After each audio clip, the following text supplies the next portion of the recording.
সাবেক বিশ্ব চ্যাম্পিয়ন আর নবাগতর সমন্বয়ে এবারের বিশ্বকাপে গ্রুপ ই অপেক্ষায় জমজমাট লড়াইয়ের। যেই গ্রুপ থেকে জার্মানি স্বপ্ন বুনবে পঞ্চম শিরোপার। তবে সবাইকে চমকে দিয়ে এবারের আসরে প্রথমবার টিকিট কাটা কুরাসাও সে পথে হতে পারে বাধা। গ্রুপ ই এর সবচেয়ে বড় দল 4 বারের বিশ্ব চ্যাম্পিয়ন জার্মানি।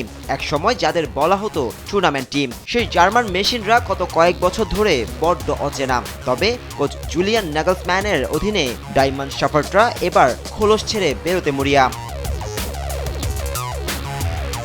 2022 কাতার বিশ্বকাপ ছিল জার্মানির ফুটবলের অন্যতম অন্ধকার অধ্যায়। জাপান ও স্পেনের সাথে লড়ে তারা গ্রুপ পর্ব থেকেই বিদায় নেয়। 2018 সালের পর টানা দ্বিতীয়বার গ্রুপ পর্ব থেকে ছিটকে যাওয়ার সেই ক্ষত এবার তারা ট্রফি জিতে মুছতে চায়।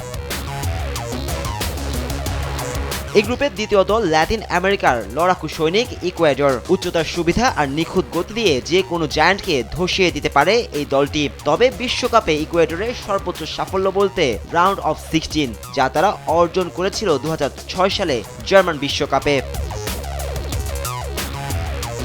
অবশ্য কাতার বিশ্বকাপে তারা ভালো ফুটবল খেলেও দুর্ভাগ্যজনকভাবে গ্রুপ পর্ব থেকেই বিদায় নেয়। উদ্বোধনী ম্যাচে স্বাগতিক কাতারকে 2-0 গোলে হারিয়েও শেষ পর্যন্ত সেনেগালের কাছে হেরে নকআউট পর্বে স্বপ্ন ভাঙে। আফ্রিকার অন্যতম পরাশক্তি আইভরি কোস্ট। গতি, পাওয়ার ও ফিজিক্যাল ফুটবলে এক দুর্দান্ত প্যাকেজ। বিশ্বকাপে আইভরি কোস্টের সোনালী প্রজন্ম থাকা সত্ত্বেও তারা বিশ্ব আসরে কখনোই গ্রুপ পর্বের বাধা টপকাতে পারেনি।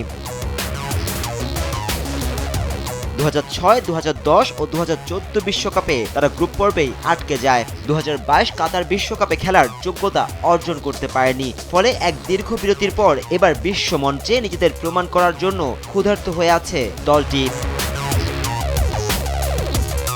এবারের বিশ্বকাপে এই গ্রুপে তো বটেই, পুরো বিশ্ব আসরে সবচেয়ে বড় চমক ক্যারিবিয়ান দ্বীপরাষ্ট্র কুরাসাও। মাত্র 1.5 থেকে 2 লাখ জনসংখ্যার এই ছোট্ট দেশটা ফুটবল বিশ্বে এক অলৌকিক কাণ্ড ঘটিয়ে দিয়েছে। 2026 বিশ্বকাপই তাদের ফুটবল ইতিহাসের সর্বপ্রথম বিশ্বকাপ। এর আগে তারা কখনোই বিশ্বকাপের মূল পর্বে পা রাখেনি। 2022 কাতার বিশ্বকাপে তারা কোয়ালিফাই করতে পারেনি। তবে 2026 সালে বাছাই পর্বে ক্যারিবিয়ান অঞ্চলের দলগুলোকে চমকে দিয়ে তারা এই মেগা মঞ্চে জায়গা করে নিয়েছে।